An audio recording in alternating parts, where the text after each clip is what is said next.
Bonsoir, mesdames, mesdemoiselles et messieurs, et bel beau à tous ces mondes-là qui écoutent nous. Tu vois, je peux de temps en temps m'exprimer dans notre langue maman nouvelle. Aujourd'hui, nous sommes dans la énième édition de Psychose. On ne compte pas avec les invités que je vous présenterai tout à l'heure. Je disais qu'on est pratiquement à notre 10e année de diffusion. Donc, c'est la preuve que j'ai toujours beaucoup de plaisir à être avec vous. Ce soir, le sujet va être tendu, on va dire, et en même temps, c'est un vrai sujet de notre société, comme on fait à Psychose. On a préféré l'aborder sous cet angle-là, parce que il ne faut pas tout édulcorer, il faut savoir montrer notre société telle qu'elle se présente à nous.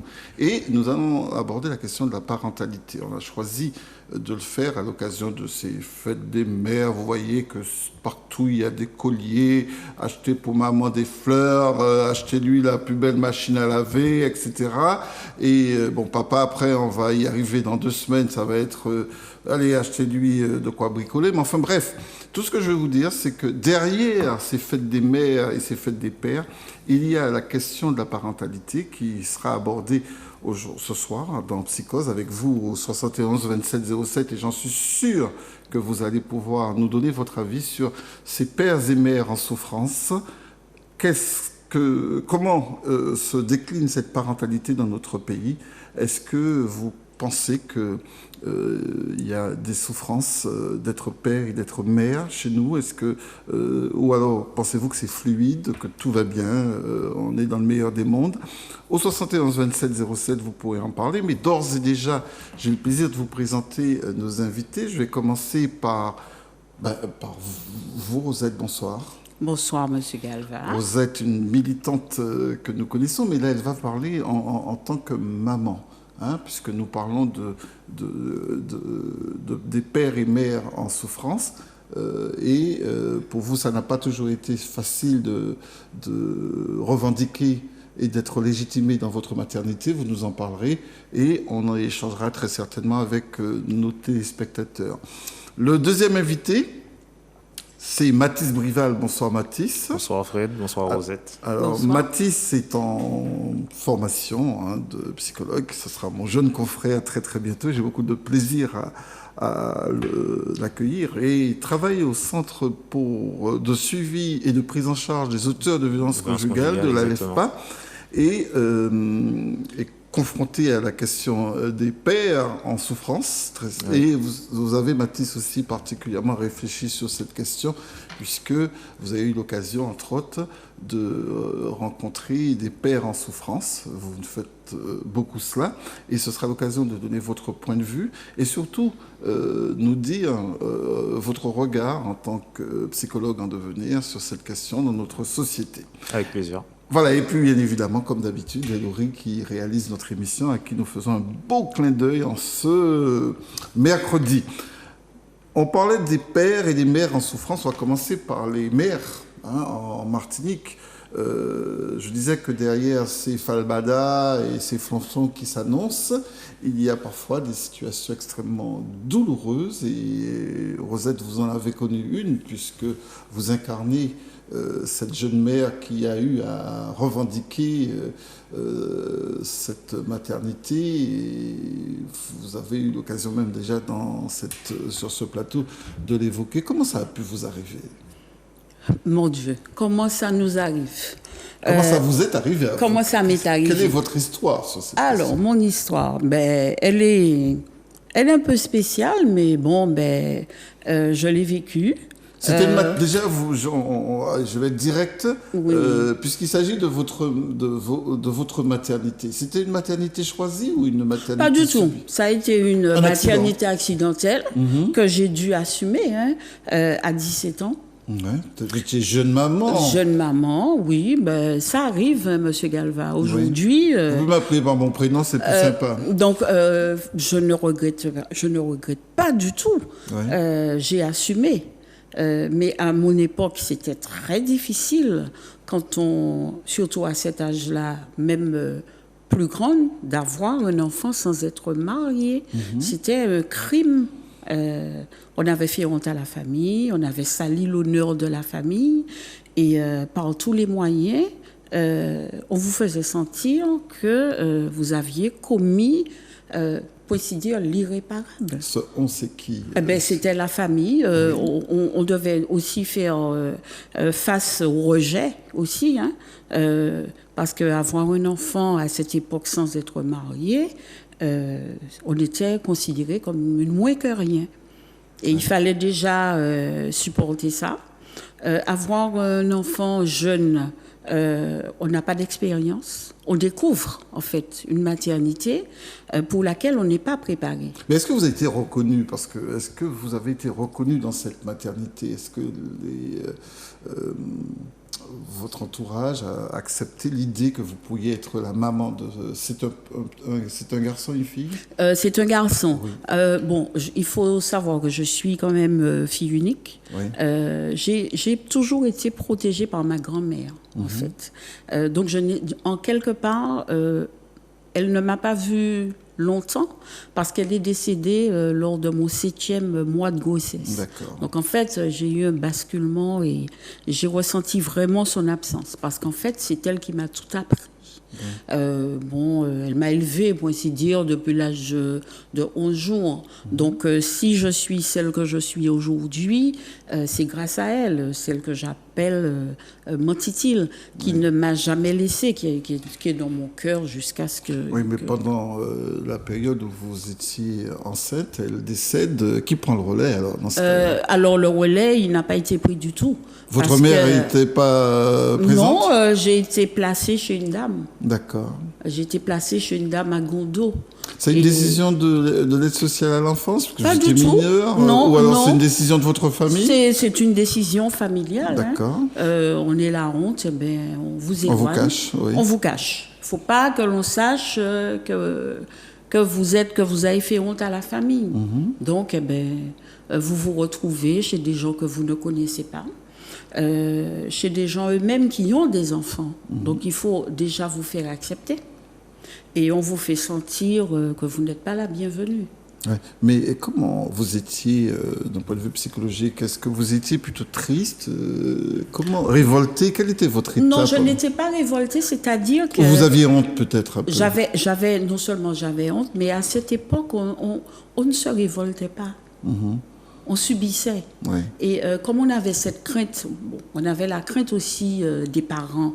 Donc on avait reçu une certaine éducation qui faisait qu'on ne se rebellait pas. C'est-à-dire, on a décidé, on vous envoie là, vous allez là. Je me suis retrouvée, quand j'ai accouché, en France. Donc on vous prend l'enfant, mais vous allez vous débrouiller. Parce qu'il faut assumer. Chronologiquement, vous êtes partie enceinte en France? Ou non, vous j'ai accouché en Martinique. Et 2 mois après, je me suis retrouvée. On vous a exilé? Je ne dirais pas. Alors, ça a eu du bon. C'est vrai que ça va étonner beaucoup de monde.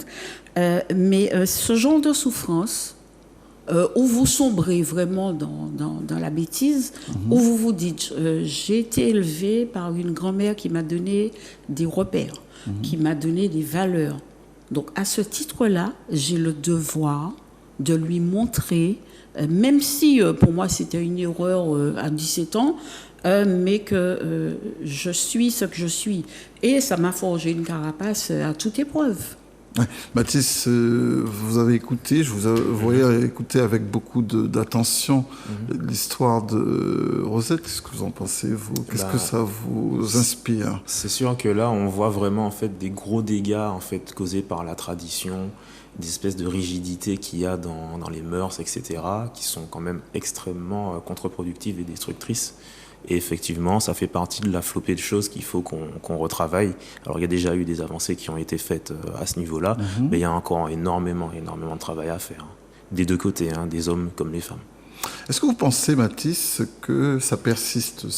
Parce que des filles, des jeunes mères, il y en a eu d'autres après Rosette. Est-ce que vous croyez qu'elles sont victimes des mêmes rejets, des mêmes isolements? Vous avez les deux à la question vous est lancée comme ça. Oui. Même dans ma génération, sachant que je suis de 89, à l'époque du lycée, oui, il y a eu des camarades qu'on a envoyés en France elles ont disparu. Elles ont complètement disparu. Elles arrivent en France. Et puis, lorsqu'on les retrouve avec Facebook, puisque Facebook est arrivé vers 2008, 2009 après, on les retrouve et c'est là qu'elles nous disent qu'elles ont un enfant, etc. Mais oui, lorsqu'elles sont parties, on ne savait pas pourquoi. Ouais. Il y a des choses comme ça qui persistent encore. Qui persistent. Vous partagez le point de vue de Oui, Mathis? c'était en fait en 72, c'était la génération Bumidum. Oui, mais on parle de maintenant parce que. Oui, maintenant. Est-ce que ça continue? Est-ce que ça continue. Et Mathis semble dire que à son époque, lorsqu'il était lycéen, quand même, il y a des filles qui partaient et puis on les voyait plus et puis après. Oui, qui se retrouvaient dans certains réseaux. C'est vrai, qui ont sombré dans la déchéance. Alors, qu'est-ce qui peut manquer à une maman à 17 ans? Qu'est-ce qui vous a manqué en termes de compétences parentales? Bon, déjà, je n'ai pas connu mon père parce que mes parents, je suis fille de divorcés. Donc, je n'ai pas connu mon père. Donc, j'ai vécu avec ma grand-mère. Donc, ma mère, pour moi, en quelque part... bon, je ne dirais pas que c'est une étrangère, puisqu'elle s'est occupée, elle a assumé le quotidien. Bon, mais j'étais une enfant choyée, on ne va pas non plus...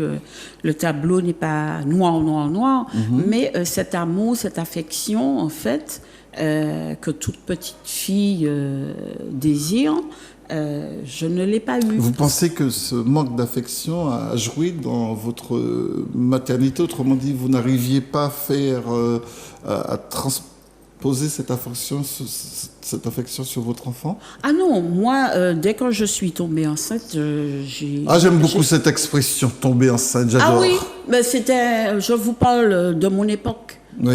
On tombe enceinte maintenant. Oui, on tombe toujours enceinte d'ailleurs. On tombe enceinte. Oui. C'était ce cas. Ouais, il tombait enceinte. Il était là, il tombait enceinte. Dès le premier jour, le médecin m'a dit, tu es enceinte?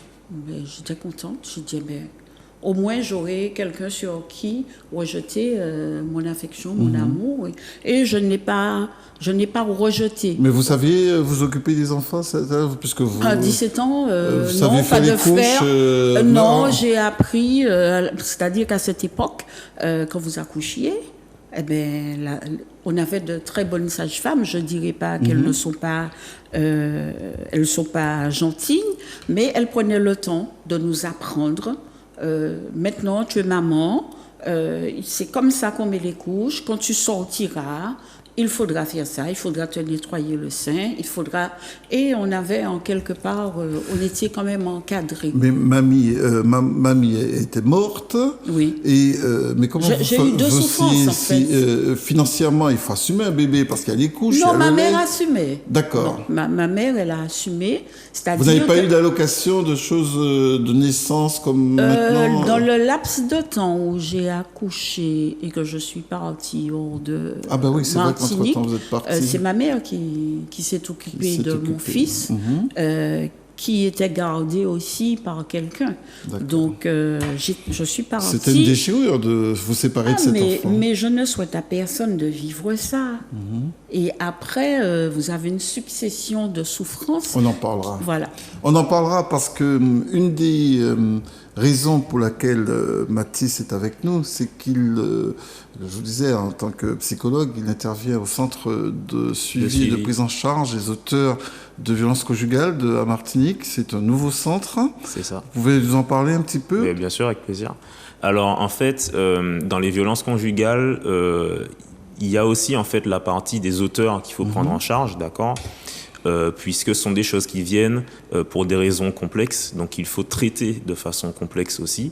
Et pour savoir en fait si les auteurs, alors sachant qu'on a à peu près 15% de nos usagers qui sont des femmes, donc auteur reste un terme neutre. Ouais. Donc les auteurs en fait soit ont des mécanismes internes qui les poussent à avoir un comportement violent au sein du couple ou dans la vie de tous les jours, soit en fait dans le couple, c'est un couple qui a une toxicité qui fait qu'en fait il y a de la violence. Et dans vos interventions, je disais aussi en introduction, vous avez rencontré des pères en souffrance, et vous avez fait d'ailleurs pris contact avec l'association la PAPAM. Et je vous invite, d'ailleurs c'est l'occasion pour nous avons la chance d'avoir le président, Marc Calmeau, qui a bien souhaité nous donner son point de vue sur cette question, là où tout le monde brille dans une parentalité un peu de consommation. Il y a des pères qui souffrent et qui sont en grande difficulté à pouvoir exister en tant que père. Bonsoir, Monsieur Calmeau.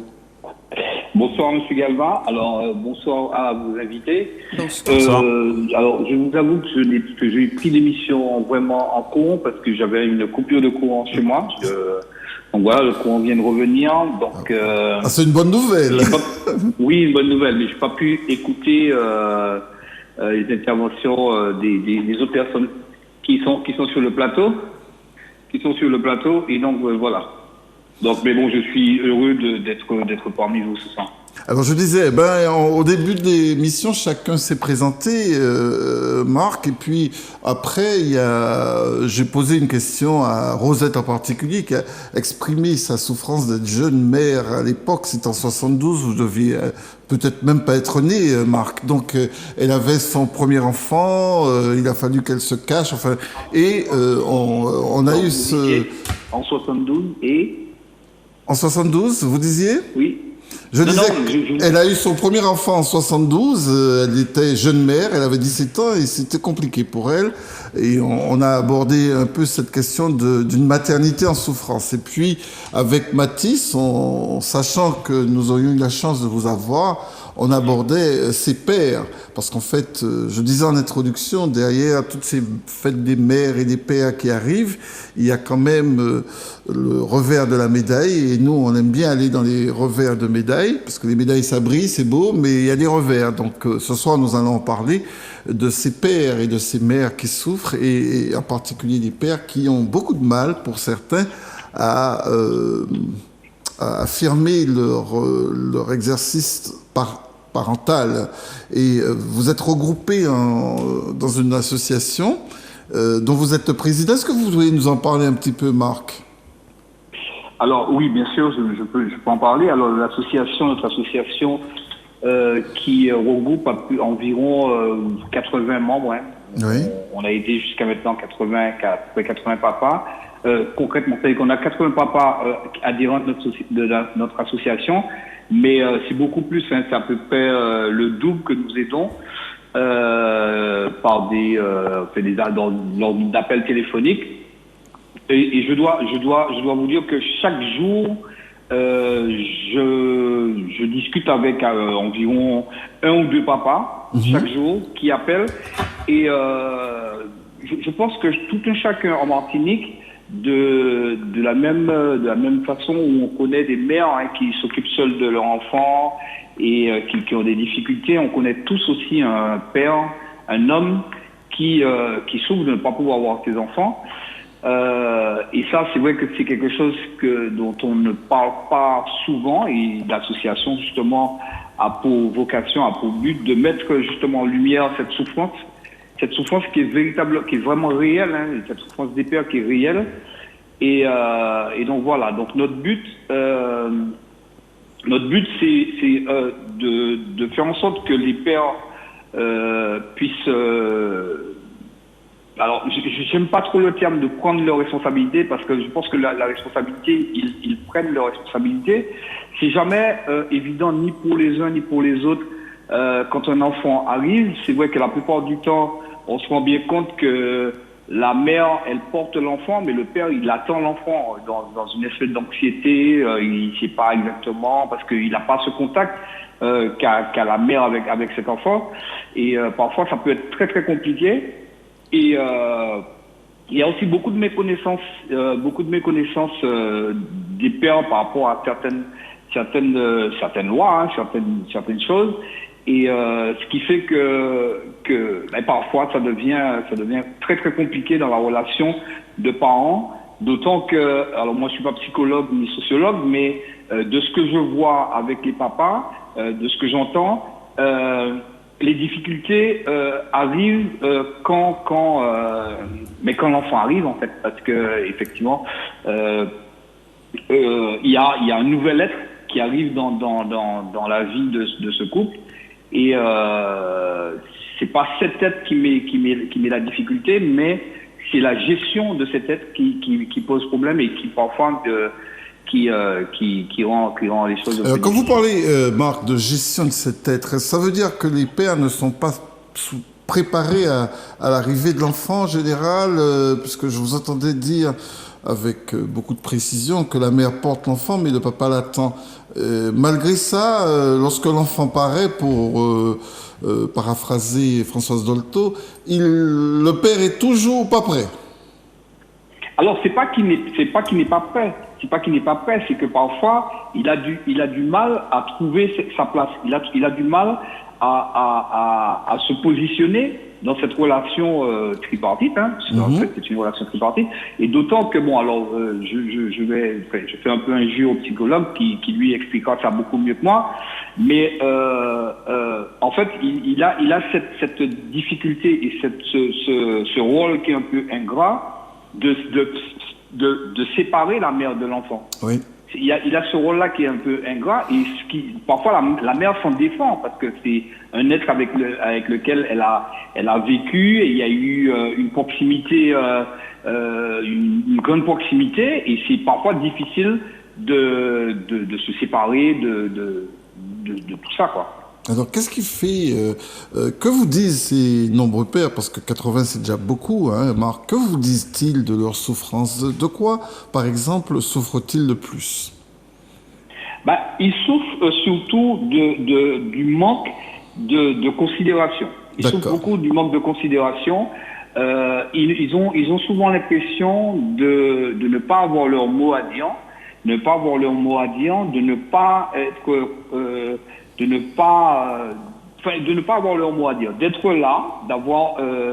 en fait, ils ont joué leur rôle. Ils ont joué leur rôle à un moment. Hein, ils sont des géniteurs, ils ont joué leur rôle à un moment.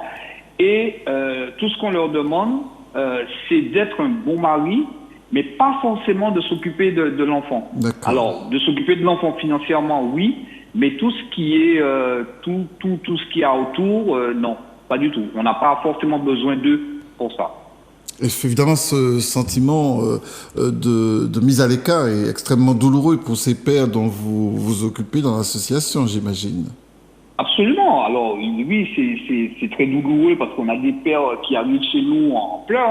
Oui, j'imagine. En pleurs, qui arrivent complètement désorientés, qui ne savent pas du tout quoi faire. D'autant que, alors, c'est vrai ou c'est vrai, pas vrai. Enfin bon, voilà, les papas n'ont pas forcément une grande confiance dans les institutions. Donc, ils ont du mal à se retourner vers les institutions, ils ont du mal à réclamer leurs droits, leurs droits de parents, et ils ont toujours l'impression que qu'ils vont essayer de demander quelque chose auprès de la maman, un peu de parentalité auprès de la maman. Donc en fait, ça devient compliqué parce que ça donne une impression à certaines mamans, je dis pas toutes, hein, évidemment, à certaines mamans, une impression de toute puissance, ce qui rend la relation très compliquée. Oui, tout à fait. Vous savez, là, Marc, vous êtes en train de citer, et là je vais vous relire parce que c'est magnifique ce que vous venez de dire. En 1995, une de nos consoeurs, Amathis et moi, elle s'appelle toujours, parce qu'elle est vivante, Livia Lezel, et j'aimerais bien qu'elle soit à l'écoute ce soir. C'est une psychologue qui a écrit un ouvrage qui, pour moi, est un ouvrage de référence qui s'appelle Le Père oblitéré. Et elle disait donc à l'époque, d'ailleurs je vous recommande cet ouvrage, Marc, il est possible de le trouver aux éditions L'Harmattan, donc sur internet il est même accessible. Le père, la figure, je cite Livia Lezel, la figure de l'ombre reste oblitérée par la toute-puissance de la mère. En approchant au plus près la relation mère-fille, elle met en outre en évidence ce qui est de même se répète à travers les générations de filles en mère. C'est-à-dire qu'elle est en train de dire que cette toute-puissance maternelle oblitère totalement la présence du père et en plus ça aurait tendance à se transmettre de fille, de mère en fille. Qu'est-ce que ça vous dit C'était en 95. Est-ce que vous pensez que ça continue comme ça? Bien sûr que ça continue comme ça. Ça continue comme ça. De toute façon, on le voit bien. Et parfois, on se rend bien compte que la façon de vivre, la manière dont la belle-mère, en fait, a vécu avec le papa de sa fille, c'est exactement comme ça que sa fille vit avec la relation. Elle est parfois la même. En fait, c'est pratiquement du mimétisme. C'est-à-dire qu'elle a vécu ça, et pour elle, c'est une référence, c'est une manière de fonctionner, et donc elle reproduit ça. C'est-à-dire que le père, par exemple, nous, on aide aussi, je le dis juste en passant, on aide aussi les mamans, parce que dans notre association, ce qui est important pour nous, c'est l'équilibre de l'enfant.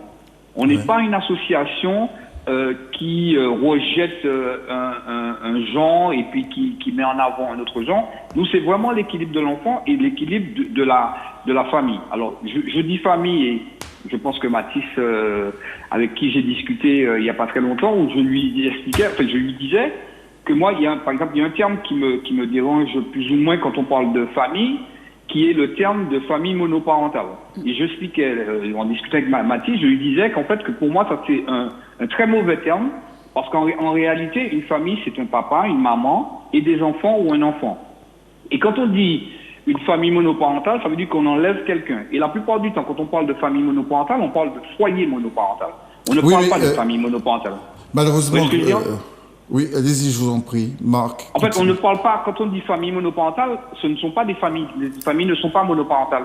C'est le foyer qui est monoparental. Oui, mais en fait, c'est quand même une réalité sociétale chez nous.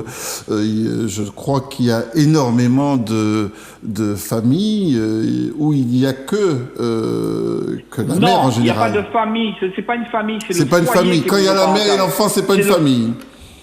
Mais non, la famille, c'est le papa, la maman et les enfants. Oui, mais vous avez c'est papa, maman et enfant. C'est que quand vous allez à l'état civil, on vous donne un livret de famille. Un livret de famille, c'est les papas, la maman. C'est-à-dire que si une mère, elle a 4 papas, elle a 4 enfants et 4 pères différents, elle doit 4 livrets de famille. C'est pas par hasard. C'est un livre, c'est une famille, c'est papa, maman et enfant. Vous reconnaîtrez quand même Marc, mais vous pouvez aussi poser des questions. Ils sont en train de vous écouter avec beaucoup de plaisir. C'est le foyer qui est éclaté, c'est pas la famille en fait. C'est ça, c'est pas la famille qui est éclatée, c'est le foyer qui est éclaté. Mais vous conviendrez comme moi-même que parfois dans ces livrets de famille dont vous parlez, il y a la mère et il n'y a pas le père, parce que... Ah ben alors ça, on peut en parler aussi, ça, parce que la plupart du temps, quand il n'y a pas le père, c'est parce qu'il y a eu une espèce de collusion entre le père et la mère pour ne pas reconnaître l'enfant, pour pouvoir bénéficier des prestations sociales. Sauf que, alors je profite de votre antenne pour le dire, hein, au futur père qui pourrait m'entendre. En fait, quand ça se passe comme ça, si l'enfant n'est pas reconnu dans la première année de sa vie, le père, il perd la notion de... Enfin, il n'y a plus d'autorité parentale. Il n'a plus d'autorité parentale. Et ça, il faut le savoir. C'est-à-dire que la plupart du temps, on se dit, bon, on est ensemble, tout va bien. Quand tout va bien, ça fonctionne très bien. On est ensemble, donc pour gagner... en plus, les sommes ne sont pas si folles que ça. Hein. Faut pas se faire d'illusions. On ne gagne pas tant d'argent que ça. En excluant le père, on ne gagne pas tant d'argent que ça. Donc, en fait, le père, il est exclu. Donc on gagne 60 €, 100 € de plus. Ouais. Sauf qu'un an après, le père, il perd tout. Il perd vraiment tout. Alors, oui. Et c'est pour ça que parfois, alors moi, quand on a monté l'association, on a fait le tour des CCAS de la Martinique, et on s'est bien rendu compte avec les personnes qui s'occupaient, qui travaillaient dans ce truc, qui expliquaient que par exemple, on a des familles avec un père et une mère avec 3-4 enfants, du même père, sauf que les enfants ne sont pas reconnus. Ouais. Les enfants ne sont pas reconnus parce qu'en fait, on gagne des prestations sociales et les enfants, ça ne veut pas dire que le père n'existe pas, ça ne veut pas dire qu'il n'est pas dans le foyer. Il est là, sauf qu'il n'est pas déclaré. Le père, il n'est pas déclaré pour avoir des prestations sociales, pour gagner un peu plus d'argent.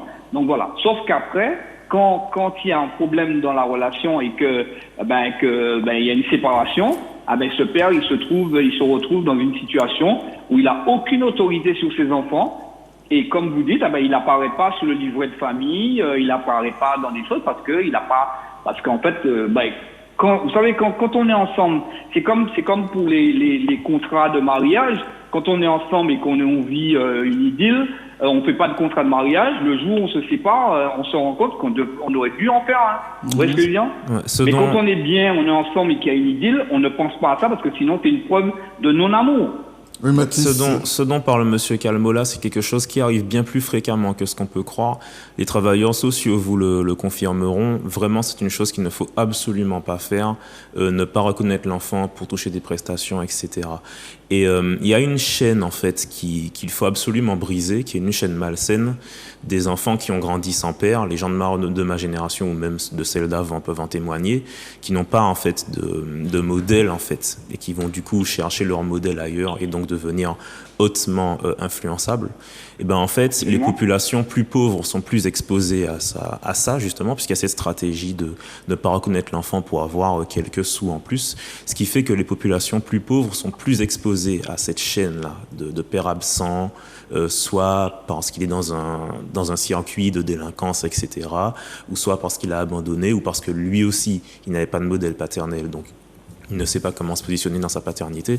Et ça, c'est vraiment quelque chose de très, très, très fréquent qu'il faut casser. Alors, vous parliez tout à l'heure, merci Mathis, vous parliez tout à l'heure, Marc, de ces pères qui sont, comme disait Livia, les ailes oblitérées. Mais il y a des pères aussi, quand même, qui partent d'emblée, qui, à l'occasion de la rencontre et de la fécondation, disparaissent et on ne les voit plus parce qu'ils vont aller féconder ailleurs. Il y a aussi cette partie de l'iceberg qu'il faut montrer. Il y a parfois un manque d'investissement chez certains hommes au niveau de cette fonction. Vous vous battez pour qu'on maintienne et qu'on reconnaisse votre fonction paternelle, et c'est un combat que je trouve extrêmement louable, mais il ne faut pas non plus oublier qu'il y a certains qui n'en ont cure et qui continuent à semer des enfants comme des petits pains.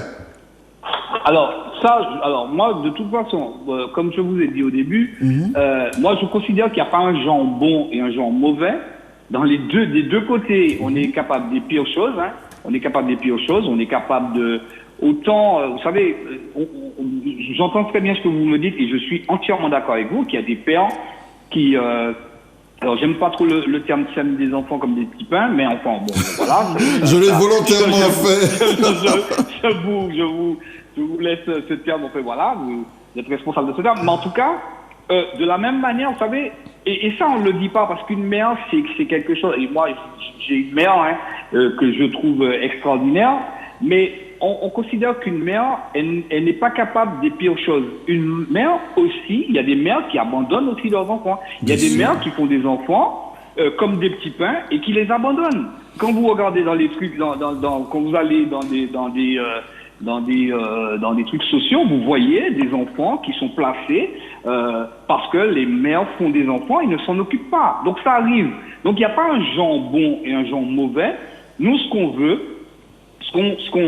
c'est qu'on ne considère pas que les pères, à chaque fois qu'on les voit, ils sont vus comme ce que vous décrivez, des gens qui sèment des enfants.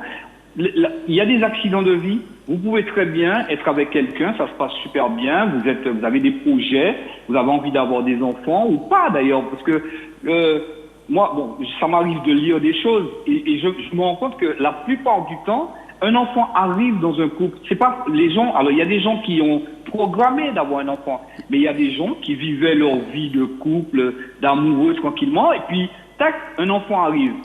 Il faut gérer cette arrivée-là, qui n'est pas toujours facile à gérer, Parfois, on est dans une relation et on a décidé qu'on n'aura pas d'enfant pour l'instant. On va attendre le temps de réaliser des choses.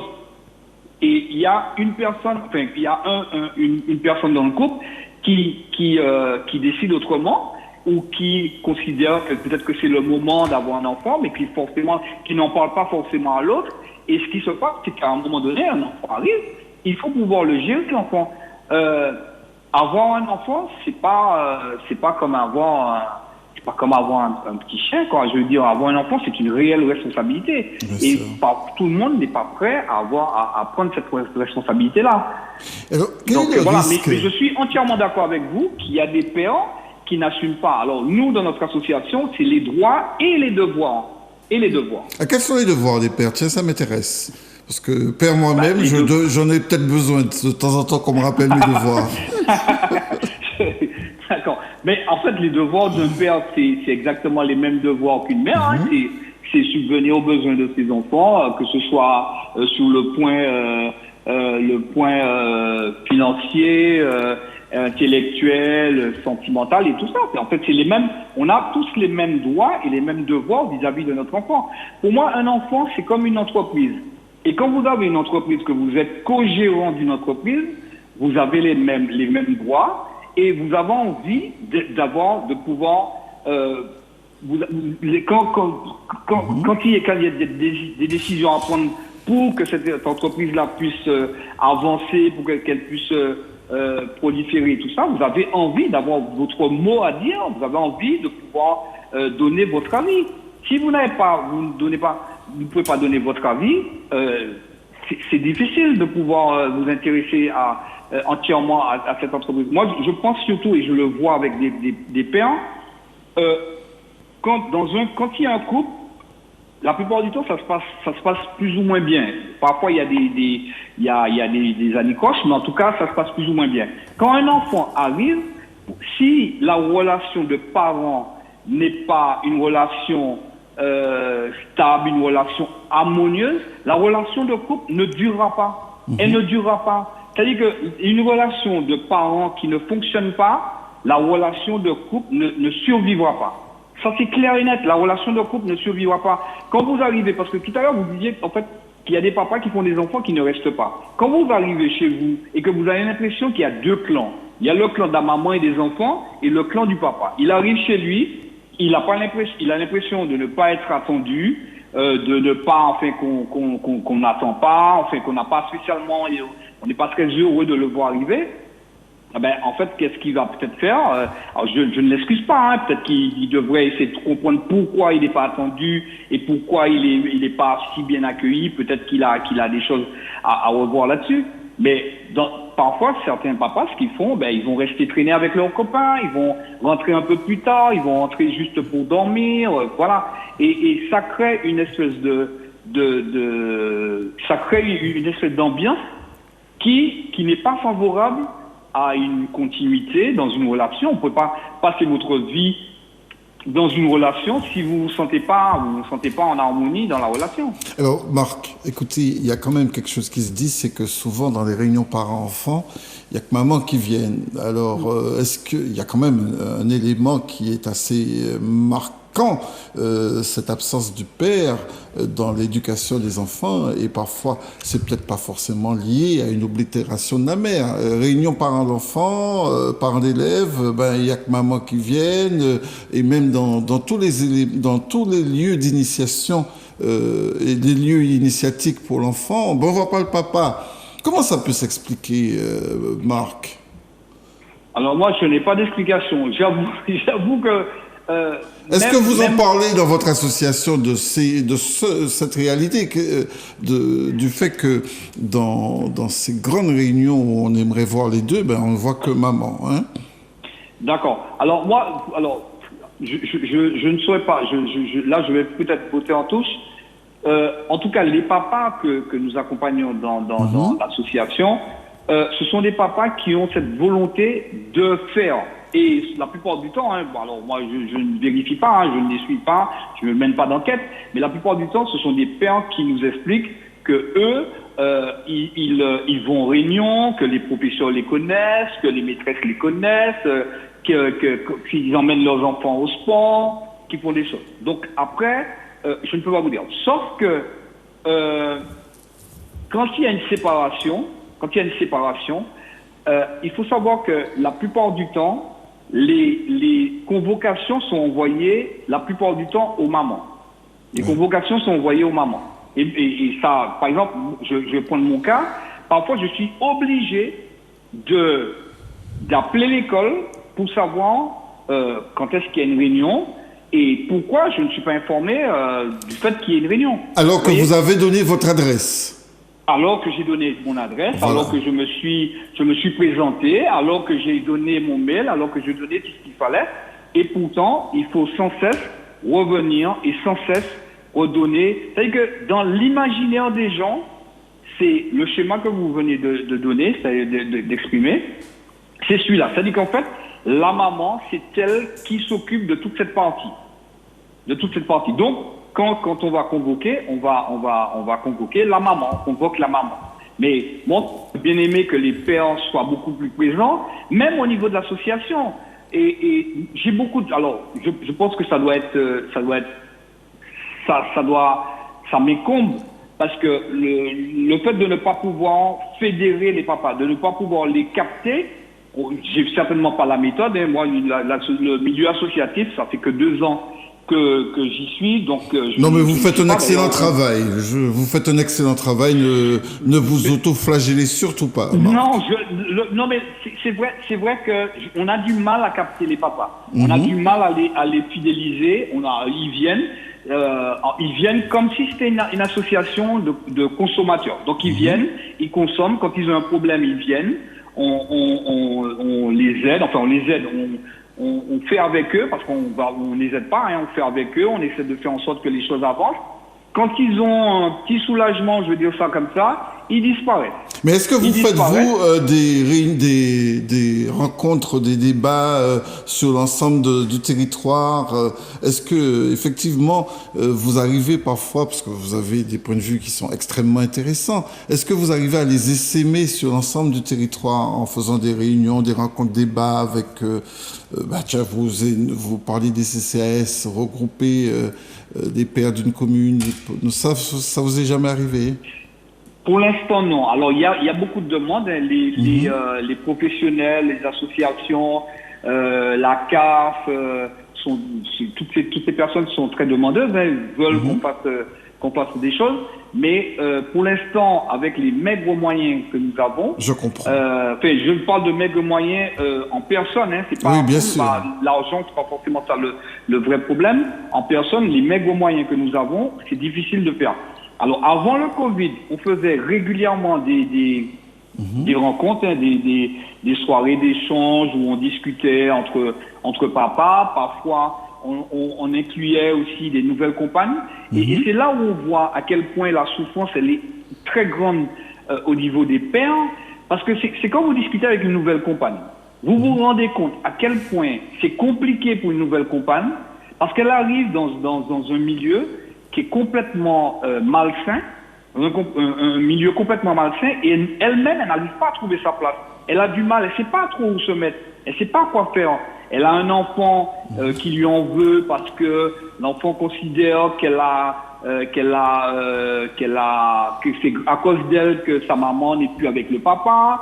Elle a une femme la maman qui lui en veut parce qu'elle est avec le papa. Le papa, lui, qui considère qu'il faut pas trop qu'elle se mêle de ce qui ne lui regarde pas. Elle sait pas trop. Et c'est vrai que ça devient très compliqué pour les nouvelles compagnes qu'on essaie d'accompagner, hein, qu'on essaie d'aider, on essaie de faire en sorte que les choses fonctionnent, parce que bon, c'est pas parce qu'on a raté une relation qu'on doit plus jamais se remettre de ça.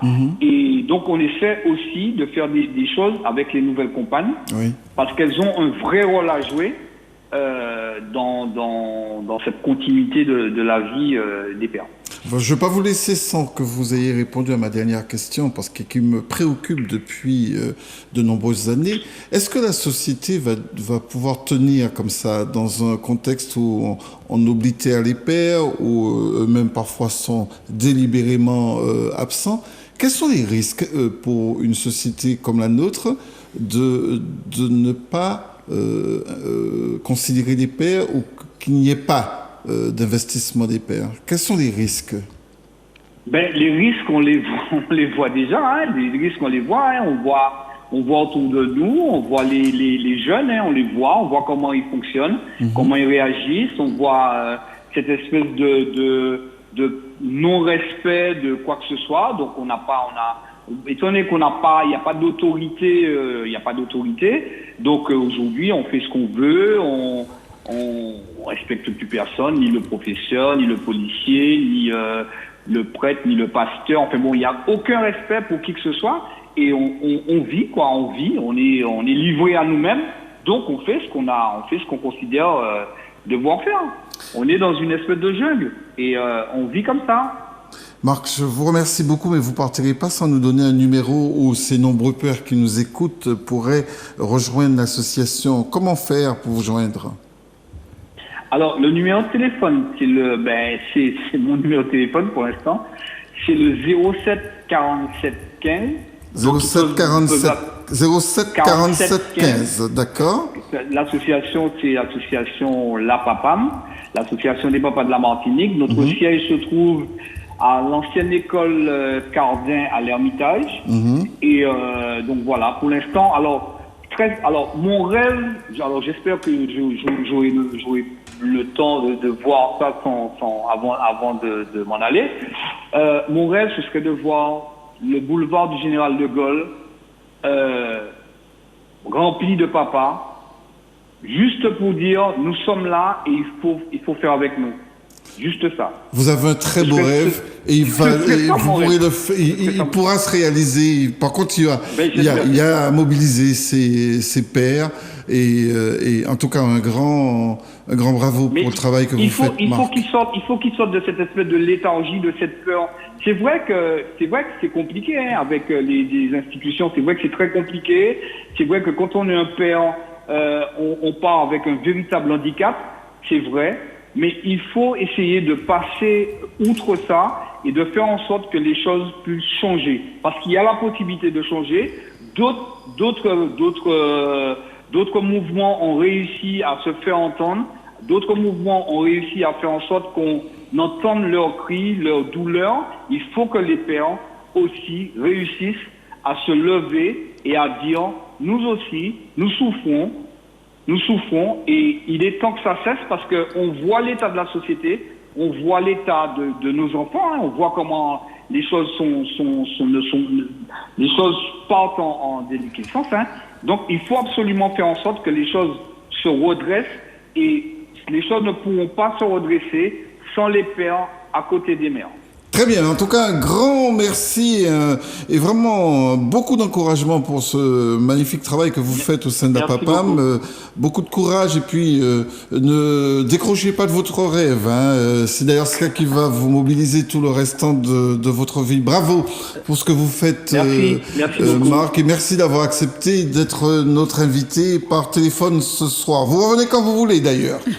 Pas de problème. Merci beaucoup en tout cas. Merci. Allez.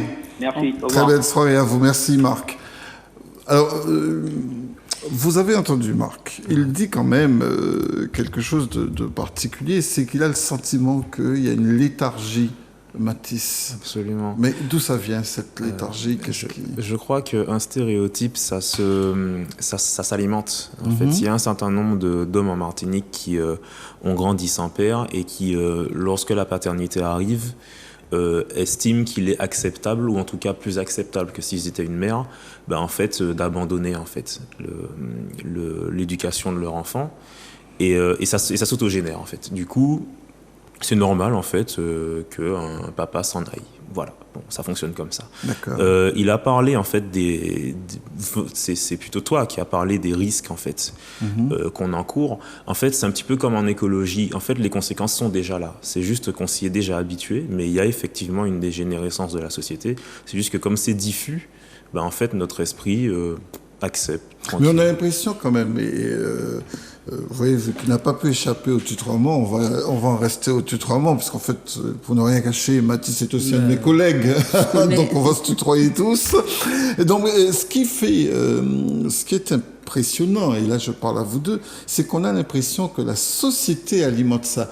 Est-ce qu'il y a quelque chose est-ce que c'est un mécanisme propre à notre société que de faire en sorte que les pères soient... comme disait Livia fort justement en 95, oblitéré. C'est-à-dire que moi, je vais parler de ce que je sais, de ce que j'ai vécu.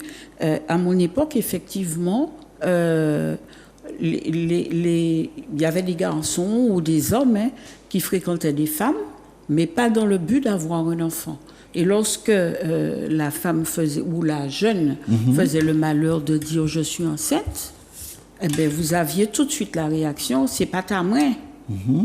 Et puis, m'en pâté besoin, m'en pâté paré. Donc, des mères d'école. Donc, eh bien, qu'est-ce qu'on faisait à cette époque?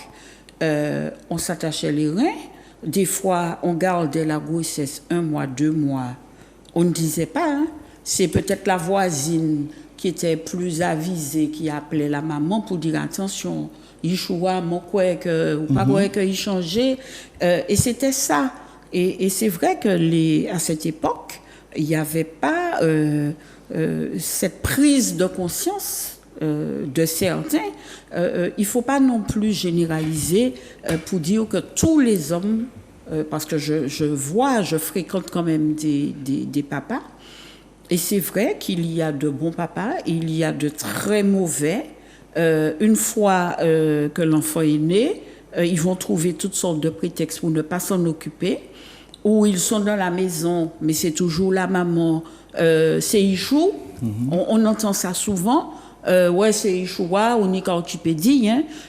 Et la maman, même qui a cet amour maternel, elle va se dire bon, ben, le gars ne s'occupe pas de l'enfant, je vais m'attacher les reins, je vais faire des jobs, je vais lui montrer que je m'occupe de mon enfant. Donc tu es en train de me montrer, Rosette, en fait, que cette toute-puissance dont parlait Livia et les ailes, et d'ailleurs Marc Calmeau tout à l'heure, elle est alimentée par le désinvestissement des pères. Donc finalement, la mère prend la place que le père ne veut pas occuper. C'est-à-dire que depuis le début de la conception, s'il y a à la base ce fossé où on ne s'assoit pas, et on se dit, bon d'accord, l'enfant n'était pas désiré, mais maintenant qu'il est là, on fait quoi? Parce que c'est un petit être qui n'a pas demandé à venir au monde. Eh bien, la facilité, c'est de trouver des prétextes. Et bon, il y a des mamans qui vont...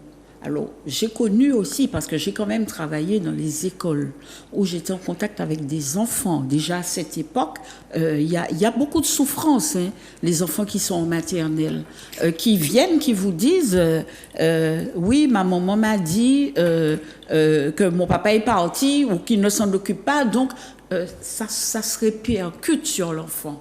Et ça, il ne faut pas l'occulter non plus. Alors, c'est très sympa d'être ensemble et de discuter, mais n'oublions pas quand même que les personnes, les téléspectateurs, doivent pouvoir nous appeler, je crois que c'est le cas, au 71 27 07. Nous allons commencer à recevoir leurs avis, leurs réactions sur la question justement de la souffrance de ces pères et de ces mères et l'état de la parentalité en Martinique. Bonsoir.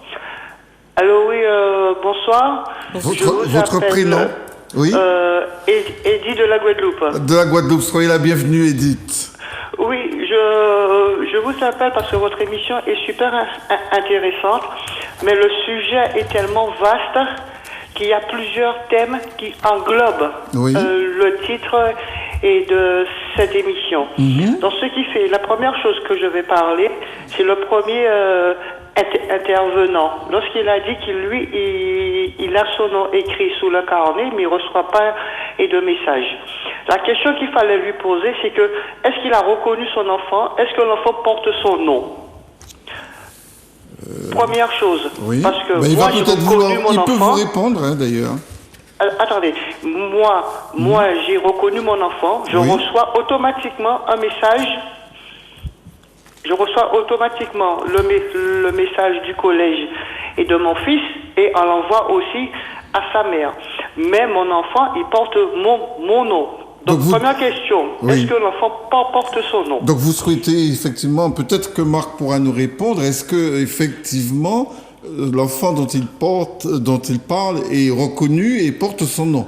Oui, mais tout vous à avez fait. aussi dit, vous avez entendu quand même que Marc faisait comprendre, si je parle sous votre contrôle, qu'il s'est présenté à l'école. Il est allé voir il y avait une forme de boycott en fait. Comme s'il y avait une résistance à pouvoir accepter sa démarche, puisqu'il dit qu'il y est allé. Oui, mais c'est qu'il y a quelque chose qu'il faut prendre en compte. C'est qu'on demande qui est le parent légal. D'accord. On demande qui est le parent légal. Et c'est le parent légal qui reçoit en premier le message. D'accord. C'est que si c'est manifesté, il faut déjà qu'il se renseigne. Est-ce qu'il est enregistré dans l'établissement? D'accord. C'est-à-dire qu'il y a sous le carnet, en cas d'urgence, personne à contacter. Donc ce qui fait, il y a effectivement ses coordonnées, mais ça se peut qu'il n'ait pas le représentant légal. Mais qu'est-ce que vous appelez représentant légal? Il faut que le père ait reconnu l'enfant. Tout à fait, c'est ça. Mais alors, vous avez entendu aussi le président de la PAPAM nous dire qu'il y avait une certaine collusion entre les pères et les mères pour certains de ne pas reconnaître l'enfant pour bénéficier des subsides qui sont accordés aux parents isolés. Ça existe aussi. Ça existe en Guadeloupe, ça existe en Martinique. Oui. Là, je suis entièrement d'accord. Mais sauf qu'il faut savoir que les pères qui ne reconnaissent pas leur enfant, donc il n'y a que la mère sous le livret de famille. Oui. Je ne sais pas, est-ce que vous savez cela, mais il y a une loi que si la mère veut toucher une pension alimentaire, elle va voir son avocat, on fait un test ADN pour celui qui est prétendu être enfant. Après l'avoir fait le test ADN, on va retrouver ses gènes. Même s'il n'y a rien écrit sur votre famille, il sera obligé de payer une pension alimentaire. Ça, c'est la loi. Oui, mais il ne faut pas seulement que les pères soient des pères nourriciers. Il ne faut pas voir le père comme une banque donnée par la nature. Non. Là, j'ai répondu uniquement à la question. Là, j'ai répondu uniquement à la question. Bon, qu'est-ce qui se passe? Nous avons changé de génération. Nous avons entièrement changé de génération. Si on fait un diagnostic sur la génération dans laquelle on vit, maman, papa travaillent, chacun est occupé sur ses activités. Bon, quand maman et papa vivent à la maison, donc automatiquement cet enfant-là, ça a une autorité paternelle. Oui. Mais lorsque, par exemple, le père est absent, je suis d'accord avec la dame, il faut qu'il y ait un dialogue dès la conception. Effectivement, elle a raison. La femme dit oui que je veux un enfant, le père prend ses responsabilités en disant oui je veux. Parce que financièrement parlant, ça coûte très cher. Ça coûte effectivement très cher. Une mère commence à respirer à partir de 3 ans quand l'enfant rentre à la crèche ou en maternelle.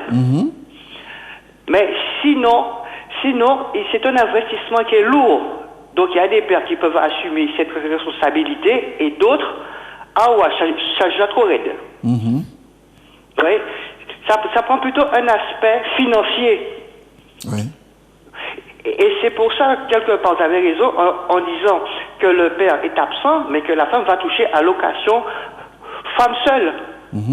Mais dans ces, oui, mais Edith, vous savez que parfois, c'est une sorte de compromis entre les deux. C'est-à-dire, tu m'as fait un enfant, mais surtout, tu disparais parce que j'ai besoin pendant 3 ans de garder mes allocations parents isolés. Est-ce que ça, c'est concevable, ça?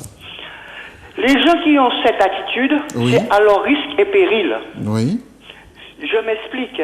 C'est que la CAF, en Guadeloupe en tout cas, ils font des contrôles. Et ils font des contrôles dans les 19h, 20h. Voilà, au moment où tout le monde est dans la case. Vous avez tout compris. Et les femmes qui sont déclarées être femmes seules, il y a un conjoint à l'intérieur, elle reçoit une amende que vous ne pouvez pas imaginer. Ah ouais? Oui. Ben oui, parce que c'est l'argent et du contribuable. Donc ce qui fait, ça s'appelle une escroquerie. Donc là, la CAF vous demande de rembourser une grande quantité de sommes à partir de votre dossier. Et à ce moment-là, ça m'aide. Si vous ne pouvez pas, la CAF vous envoie voir secours aimable. Pour voir comment vous pouvez leur rembourser leur argent qu'ils vous ont donné parce que c'est vous qui êtes en faute et non pas la CAF. Hein. Ouais. Attention, c'est à risque et péril des gens qui prennent ce genre de risque parce qu'on voit les intérêts, mais le jour où ces personnes tombent, eh ben, ils vont se mordre les doigts. Hein. D'accord. Et vous avez le regard que vous portez sur notre société guadeloupéenne et martiniquaise. Cette société-là, est-ce qu'elle peut, selon vous, est-ce qu'elle pourra survivre longtemps dans un contexte où les pères sont pas trop présents, parfois oblitérés, mais aussi parfois eux-mêmes volontairement désistants, parce qu'il y a des pères qui renoncent volontairement aussi, ils ne sont pas oblitérés ceux-là. Mais est-ce que la société pourra survivre comme ça? Vous savez, à l'époque de nos grands-parents, ça existait déjà. Oui. Par rapport à nos jours, le phénomène n'a fait que de s'amplifier. Non pas dans le bon sens, mais dans la société moderne dans laquelle qu'on vit, le phénomène s'est énormément amplifié. Vous voyez? Parce que regardez les statistiques, Guadeloupe, Martinique, France, de familles monoparentales, vous serez vraiment étonnés. Vous voyez? Parce que maintenant c'est la société qui l'exige, qui fait ça. Bon, je n'ai pas dû employer le mot exiger, mais les circonstances de la vie moderne souvent créent le phénomène. Oui, mais est-ce qu'on peut tenir comme ça une société sans papa ou avec des papas? Non, c'est que il faudra toujours des pères. C'est que ce que moi je dis, c'est que il faudra toujours des pères. Regardez, je veux vous donner un témoignage. J'ai un copain, un pote. Il fréquente une femme. La femme est tombée enceinte et lui a jamais rien dit. Quand elle a 6 mois, elle apparaît et lui dit tu sais que je suis enceinte. Qu'est-ce que le mec lui a dit? Attends, cela n'a jamais été convenu, hein. Donc ce qui fait, moi personnellement, je n'en veux pas. Assume tes responsabilités, va avorter. Mais il est déjà trop tard. Ah oui, à 6 mois, là, non, mais c'est impossible même d'ailleurs. Oui. Qu'est-ce qui s'est passé? Cette jeune femme a accouché de 2 jumeaux. En plus. Eh ben, lui, le gars, il s'est jamais occupé. Il a refait sa vie avec une autre femme. Il a eu un enfant désiré et il assume. Mais la femme qui a eu les 2 jumeaux, il s'en occupe pas.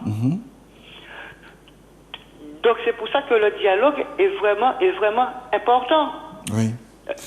Est-ce que vous comprenez? Oui, mais il y en a qui disent aussi, et je me fais l'avocat du diable, il y a des pères qui disent je me suis fait piéger, comme si quelque part... Oui, c'est ça. Comme si quelque part, ils ont le sentiment d'avoir été l'instrument d'un beau complot, quoi. Oui, mais c'est qu'il y a un dicton créole qui dit si vous regardez l'homme là, ou quoi faire anti-monde bail.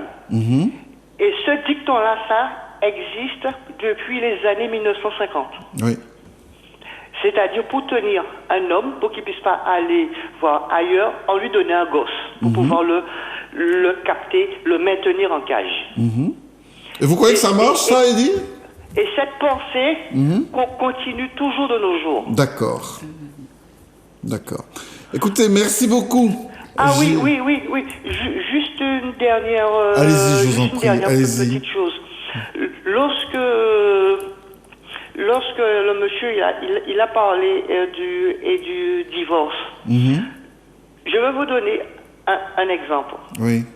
Je suis divorcé, j'attendais mon tour devant le juge des affaires familiales et à côté de moi, il y avait un monsieur avec son avocat et de l'autre côté, la femme avec son avocat. Oui.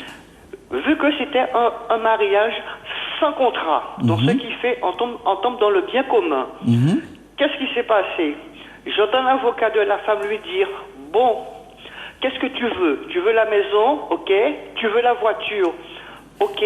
Tu veux la pension alimentaire? Ok.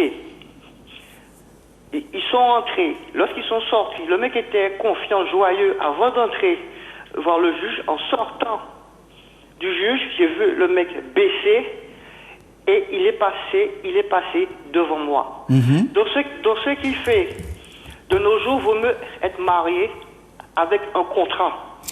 Pourquoi il a changé? Donc vous pensez que le juge des affaires familiales n'est pas... La femme a obtenu tout ce qu'elle a demandé. D'accord.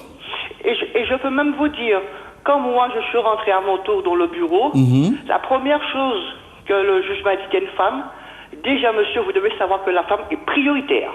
D'accord. C'était tout.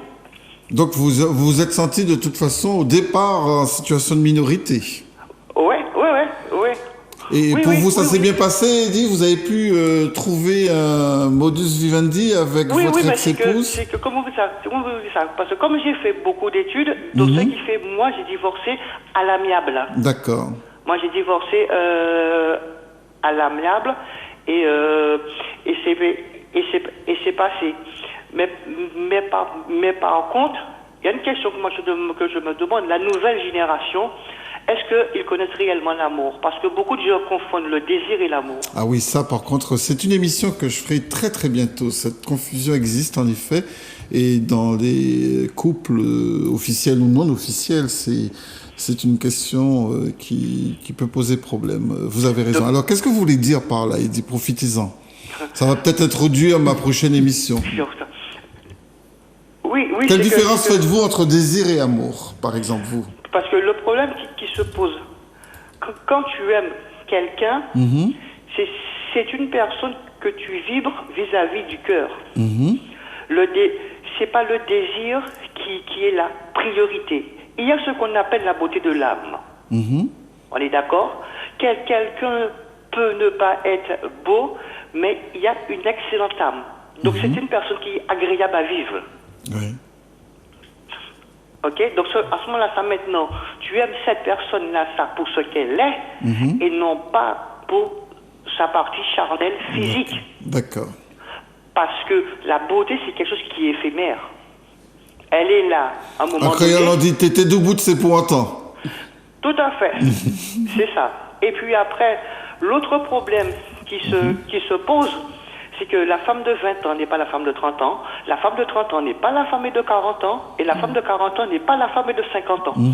Pourquoi? Parce que tout en évoluant, tout en grandissant, les intérêts ont changé d'orientation. Très bien. En tout cas, Eddy, vous reviendrez quand vous voudrez. On a eu beaucoup de plaisir à vous écouter et à entendre votre point de vue. Et juste une question. Alors, vous avez parlé et pour la parentalité au niveau pour le divorce, ça s'est bien passé. Vous avez pu trouver aussi un bel espace de conciliation pour faire grandir ensemble vos enfants, si vous en avez. Oui. C'est que ce qui s'est passé, c'est que moi, j'ai demandé le divorce. Chose qui est rare. Moi, j'ai demandé le divorce. Pourquoi? Parce qu'ayant vécu pas mal d'années à Paris, alors je sais que moi, j'ai préféré demander le divorce. Vaut mieux deux personnes soient séparées que de rester à l'intérieur et que ça tourne au drame. Exactement ce que j'entends à la radio. Exact, oui. Des violences conjugales et compagnie. J'entends ça tout le temps à la radio. Oui, c'est vrai. Donc ce qui fait, vaut mieux crever l'abcès. Tu parles de ton côté, moi je parle de mon côté, on a un enfant ensemble, il est chez toi, il est chez moi, j'assume. Et donc, vous avez pu trouver la solution, c'était ce fameux droit de visite, vous voyez vos enfants, voilà. Et ça s'est bien passé jusque-là? Oui. Bien. Il n'y a pas de problème, parce que on a discuté avant. D'accord. Il y a eu un dialogue, discussion dès le départ. Donc ce qui fait arriver devant le juge n'a été qu'une formalité. D'accord. Mais par contre, les gens qui sont mariés ou pacsés, il n'y a pas de contrat, je leur dis bonjour, le jour il faudra se réveiller. Très bien, merci beaucoup Eddy. Pas de souci, allez voir. On a eu plaisir à vous entendre, vous reviendrez quand vous voulez. Oui, mais je vous regarde beaucoup en Guadeloupe. Il y a beaucoup de Guadeloupéens qui regardent votre émission. Ah ben on les salue parce que vous savez que c'est une île que je garde au plus profond de mon cœur. Donc croyez-moi. Oui, vous direz un petit salut à, comment il s'appelle encore, politiquement incorrect. Eddy Marajo, oui. Il a le même prénom que vous, Eddy Marajo. Je lui ferai le clin d'œil de votre part.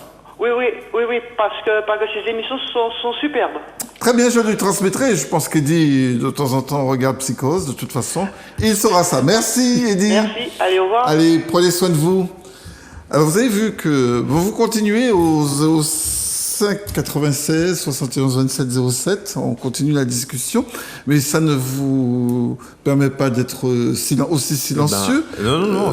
Comment vous voulez réagir par rapport à ce qu'Eddy a dit C'est vrai que c'est un sujet qui est... quand on n'a pas vécu ce qui se passe maintenant, bon, maintenant c'est vrai que la génération, elle a changé. Oui. La génération de maintenant, elle est plus libre.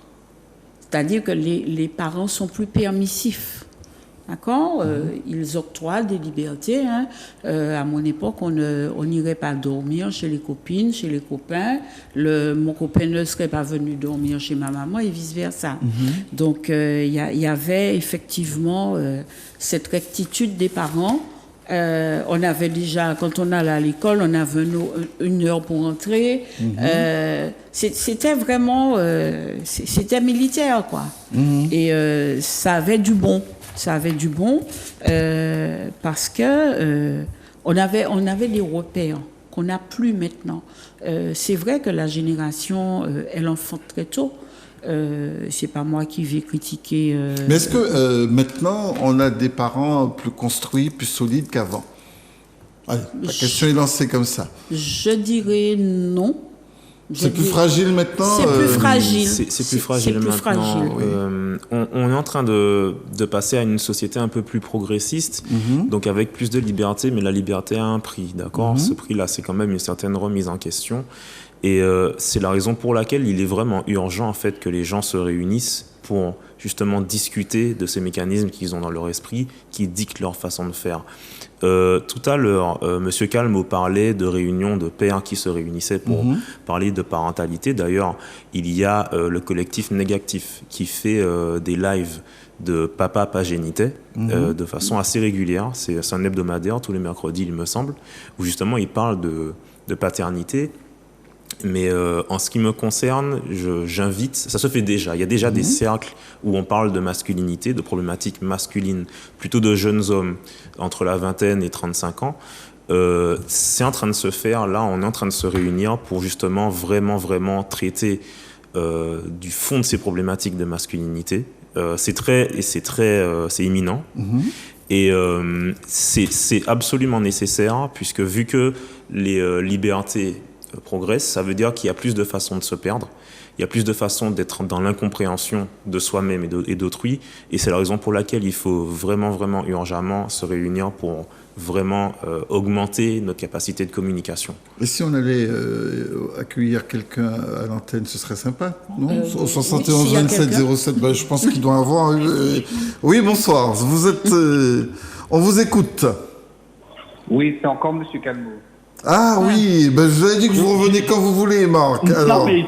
Non, mais j'ai entendu quelqu'un poser une question par rapport à ce que j'avais dit.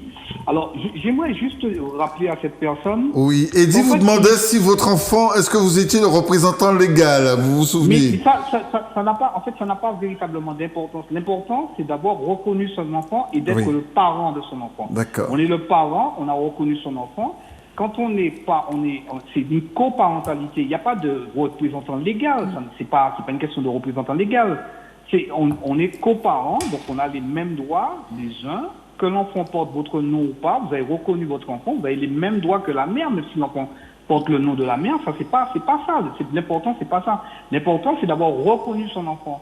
Quand Oui, on ne tout à reconnaît fait. pas son enfant, on n'a aucun droit sur son enfant. Quand on a reconnu son enfant, on a les mêmes droits que la mère. Donc on a le droit de recevoir les mêmes documents que la mère, de connaître l'état de santé de son enfant, l'état de scolarité de son enfant. On a les mêmes droits. Donc Oui. c'est pas une question de non ou de pas non. On peut très bien avoir reconnu son enfant sans que l'enfant porte le nom du père. Absolument, absolument. C'est pas ça le plus important. Ce n'est pas ça le plus important. C'est pas une question de nom. C'est pas le nom qui est le plus important. Très Donc, bien. je tenais juste à dire à la personne, alors, je ne veux pas répondre sur le fait si mon enfant a été reconnu. Pensez bien que je n'aurais pas été, je ne crierais pas sur tous les toits aux pères qu'il faut reconnaître leur enfant et puis moi ne pas le faire. Quoi. Oui, Ça mais n'aurait je pas pensais, beaucoup de sens. je préférerais que ce soit vous, Marc, qui le dites. Et j'ai surtout aussi insisté pour dire que vous aviez quand même fait la démarche auprès des autorités scolaires. Vous étiez allé voir l'école pour leur dire, Tout à fait, que, voilà, tout à pour fait. se donner votre adresse Tout à et fait, tout à et fait. que parfois, et c'est vrai que parfois il y a une C'est résistance de ce côté-là. Mais Voilà.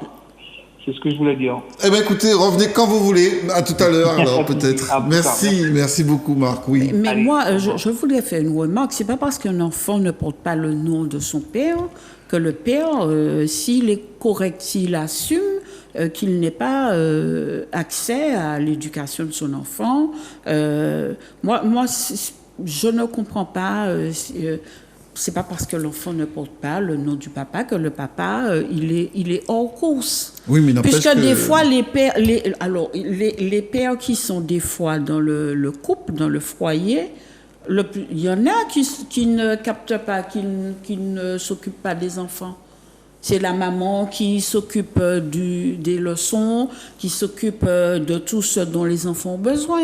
Donc, des fois, on se dit, il vaut mieux être seul que mal accompagné aussi. Oui. Il y a cette réalité-là aussi. Ça peut arriver que deux personnes soient mariées, soient dans la même maison, mais que c'est la mère qui fait tout. Alors, est-ce que ça veut dire que dans cette posture, ces mamans sont en souffrance? Est-ce qu'elles se retrouvent seules à assumer le quotidien, l'éducation? Oui, à Est-ce part- que ça génère des souffrances? Je suppose, Vous je qui avez suppose. connu et qui connaissez beaucoup Oui, en tant que... ça engendre, puisqu'on entend des fois dans des conversations, que ce soit chez le coiffeur ou chez le médecin, vous entendez des jeunes femmes dire « Ouais, mais je sors du travail, je suis déjà épuisée. Quand il rentre, il est à la télé, il est il regarde s'occupe son de match, ses affaires. voilà. Et puis moi, je n'ai pas d'aide.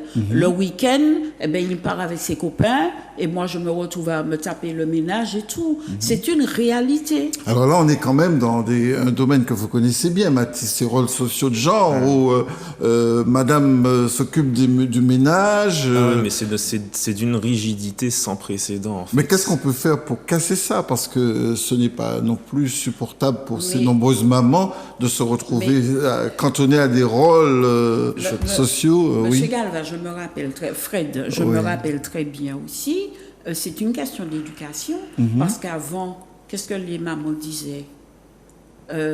Pas aller faire ménage, hein. Ménage, c'est femme qui pour nettoyer caille, et puis Si vous faites ça au Samakoumé. au sang macoumé, et puis là, arrivé, faut que manger à les tables là, faut que les jours arrivent passer. Il faut savoir aussi que lorsqu'on se retrouvait enceinte, et puis que la maman allait dire à la voisine, qu'est-ce qu'on lui répondait? Coq, moi, il m'a répondu tout, hein. Donc, il faut pas non plus qu'on se voile la face sur les répercussions. Parce qu'on a, c'est vrai qu'il y a des mamans qui ont un regard, qui chouchoutent leur fils. Et puis, le jeune garçon, il grandit comme ça, mais quand il est grand, ou bien il va sortir... ma mère m'a toujours dit que c'est ton travail. Hein. Ce sont Donc, ces genres de mamans qui, dimanche, vont recevoir des robots cuisine, toutes sortes de choses. Donc, il y a une réalité. Je pense qu'il ne faut pas qu'on se voile la face. Il faut qu'on soit transparent. Il y a une réalité aujourd'hui, c'est comme ça la société. Mais Oui, c'est pas parce que on est une femme, qu'on est une maman, qu'on est plus fragile qu'autre chose. Hein, parce qu'il y a des femmes qui assument le rôle de père et de mère et les enfants ne sont Ce pas... mythe de la maman créole, là, ça tient la route, ça? Oui, les enfants ne sont pas des délinquants pour autant parce qu'ils n'ont pas eu de papa. Ma mère a divorcé de mon père. J'avais je crois 18 mois ou 12 mois. Je ne l'ai pas connue. Eh ben, j'ai eu une grand-mère qui était là. Attention. Donc finalement, ça peut servir. Parfois, ça ne sert pas à grand-chose, un père. Alors, si pour moi, parce qu'on peut s'en passer. Parce que... pour moi, je me suis passée du père. Oui. Parce que déjà, je ne l'ai pas connu. Donc, on ne peut pas s'attacher à quelque chose. Ça ne vous a pas manqué particulièrement? Oui, à partir de l'adolescence, quand je voyais mes copines de classe, le papa vient les chercher, je me dis dans mon petit coin, mais j'aurais bien aimé quand même. Et puis après, je me dis, ouais, mais si tu avais un papa chiant dans la maison, voilà. Et puis quand on grandit, on réfléchit. On se dit, mais je ne suis pas comme tout le monde. Voilà. Ouais. Mathis, ça peut être facultatif, un père? Non, cette chaîne-là, il faut la casser. Hein. Cette chaîne-là de l'absence du père, il faut absolument la casser parce que je fais partie en fait de la légion d'Antillais qui ont grandi sans le père. Donc forcément, le père, tu vas essayer d'aller le chercher ailleurs. Je me dis tout à l'heure, c'est là que tu deviens influençable. Et non, absolument. Surtout que là, il faut vraiment le casser. Cette espèce de charge de travail. Il faut réintroduire le père dans notre société. Absolument. Et on fait ça comment alors moi, je pense que toutes ces histoires-là de rôles sociaux de genre, etc., ce qui est bien, c'est que, étant donné qu'on a tous une responsabilité là-dedans, ça veut dire qu'on a tous des clés en main. On a tous un jeu qu'on peut jouer. Je pense que ce qu'il faut faire, c'est tout simplement se rapprocher des associations qui ont déjà fait en fait ce boulot théorique et qui n'attendent que en fait les personnes se réveillent et en fait mettre en pratique en fait tout ce travail qui a déjà été fait. Je parle du livre dont tu as parlé tout à l'heure. Je parle des associations féministes qui traitent du sujet, je parle de la PAPAM, je parle de tous ces trucs-là, en fait. Il faut juste se bouger, quoi. C'est vrai. Nous avons une association aussi. Il faut rendre honneur à Gisèle Richet. Hein. Je fais partie de son association. On fait la journée de l'homme. Ah oui, effectivement. Gisèle y est très, très attachée. Un petit salut à ma très chère consoeur. 71 27 07. On poursuit notre conversation avec nos bien-aimés téléspectateurs. Bonsoir. Bonsoir, monsieur Fred. Alors, comment ça va, Christian? Ah ben, je suis content de te voir et... Ah, tu me vois, mais c'est bien. Je ne vais pas parler, mais je vais dire juste des mots, hein, parce que je préfère un jour te raconter ma vie. Oui. On va se rencontrer. J'espère. Déjà, il va falloir que tu viennes en Martinique pour que ça soit fait. Oui, mais je peux venir quand je veux. Mais tu sais que maintenant, il n'y a pas besoin de motif impérieux. Tu peux venir, hein. Souvent, hein. Ouais. J'ai fait des émissions avec le gynécologue de la Martinique, là, Daniel, avec Manoud, plus souvent. Hein. Oui. Donc, je voulais te dire, dis-moi. Bonjour à la dame qui est à côté de toi. Rosette. Bonsoir. Cette femme, Rosette, elle a déjà fait des émissions avec toi. Oui, c'est vrai. Une fois. Et c'était avec des prêtres et des pasteurs. J'avais appelé. T'as une très bonne mémoire, Christian. Je lui dis bonsoir et au jeune qui est à côté de toi, je lui dis bonjour, psychologue. Bonsoir. Oui, bonsoir. Et Mathis. ce que la dame en Guadeloupe a dit au sujet des femmes qui donnent aux hommes des enfants, ça a été mon cas pendant 3 fois. C'est-à-dire, ton cas, tu donnais... Des enfants me piéger. Tu as été piégé? Ouais. Ça a été tellement long que Dieu a mis la main. J'étais en Martinique, j'ai travaillé à Petit Manoir, sur un chantier. J'avais une jeune fille, sa maman travaillait chez ma soeur dans une boutique au Calbassier. Et un soir, je suis sorti avec elle. Et je suis allé sous le chantier à Petit Manoir. J'ai voulu passer un moment avec elle. Elle n'a pas voulu. Et pendant 5-6 mois après, pendant que je travaillais, un ami est venu, m'a dit, alors c'est ça que tu fais, alors tu mets les enfants enceintes, m'a dit, moi. J'ai jamais eu de rapport avec la fille, alors je suis descendu chez sa soeur, on l'a appelée, elle a dit qu'elle est enceinte pour moi. Et quand elle n'est pas venue, elle a dit, non, c'est pas pour M. Christine. Alors j'ai dit, eh bien. Quand l'enfant est né, elle a amené l'enfant dans la boutique et mes soeurs ont dit, ah, 10 000 lettres là, ça c'était au même. Au point. J'ai jamais eu de rapport avec la femme et elle dit qu'elle est enceinte pour moi. Alors, je suis parti en Guadeloupe. Arrivé en Guadeloupe, je reçois un courrier de sa sœur qui me dit, oui, mais on va faire des analyses, tout ça. Moi, Oui, je dis, un mais je test ne tiens que ADN. ça. Et j'ai écrit à la femme. Il y avait un Bata au Lamentin, magasin Bata. Le propriétaire était le père de l'enfant, je savais ça. C'était sa servante. Je lui ai écrit une lettre à la sœur et je lui ai dit, je vais descendre, ma sœur est là-bas en Tinchikasus de l'Iran, on va faire des analyses et je vous assure que je vous donne le nom du père maintenant. Ça s'est passé il y a 30 ans et depuis, ça s'est classé. La fille m'a donné un enfant, mais je n'ai jamais eu de relation avec. Oui. Donc, Et il y en a fait, une autre à Martinique, l'enfant est né qui m'a piégé. On mettait un produit, une dose à la pharmacie. Un jour, la famille, elle m'a dit, vas-y, ça, je vais le mettre après. Elle m'a donné un enfant qui a 33 ans maintenant. et comment tu as investi cette paternité? Ah ben, Tu as ça a été accueilli dur, cet ça a été- enfant, tu t'en es occupé? Ça a été dur, je suis descendu, j'ai baptisé l'enfant, tout. Et puis, il y a eu des problèmes, et puis, elle a eu un copain, et puis, j'ai travaillé pour le groupe des potes en Guadeloupe. Elle m'a dit, je téléphonais dans la maison, elle a coupé le téléphone. Alors, j'ai dit, pourquoi tu as fait ça? Elle m'a dit que mon copain est jaloux. Alors, je lui ai dit, mon fils, comment je fais pour le voir? Ah ben oui, mais tu appelles, si un jour il répond, tu dis que tu t'es trompé de numéro. Il m'a dit, non, trop de cinéma. Et puis, on a arrêté ça. Alors, donc, il y a des femmes qui donnent aux hommes des enfants. C'est pourquoi, quand la dame a dit ça là, j'ai été surpris d'entendre ça parce que je connaissais ça. Il y a des femmes qui vous donnent des enfants, mais si vous n'êtes pas fort, vous êtes pris. Oui, mais Alors, on a c'est tout ce que je voulais dire. l'impression, en vous entendant, que vous seriez des pauvres victimes de femmes qui vous donnent des enfants. Il y a quand même des fois aussi des hommes qui font... Oui, mais je dis encore. Des enfants sans s'en occuper, hein. Je suis né en 43, je ne suis pas d'aujourd'hui. Hein. Oui. Donc, moi, j'ai une fille qui est très belle, qui est très mignonne. Et j'ai 2 belles petites filles Voilà. que je garde énormément, que je suis heureux, une de 4 ans et une de 8 ans, et ma fille de 35 ans, je suis très heureux avec Voilà. eux. Donc, j'ai pas de problème à ce Donc, sujet. t'as pas été piégé cette Je fois. n'ai jamais tapé une femme, je ne vais jamais taper une femme et je me respecte. Très bien, merci beaucoup Christian. Merci À d'être bientôt. venu. À très vite. Sur la question... Là, ce qui est intéressant, c'est que là, on pourra plus se faire piéger puisqu'il y a des moyens de contraception masculins qui ont été mis au point. Là, Ben oui, encore faut-il les utiliser, sauf ça que- c'est encore le faut-il débat, ça. que ce soit dans les mœurs. Sauf que, Mathis, si une femme veut piéger un mec, elle le piège. Hein. C'est-à-dire Donc, oui, tu peux...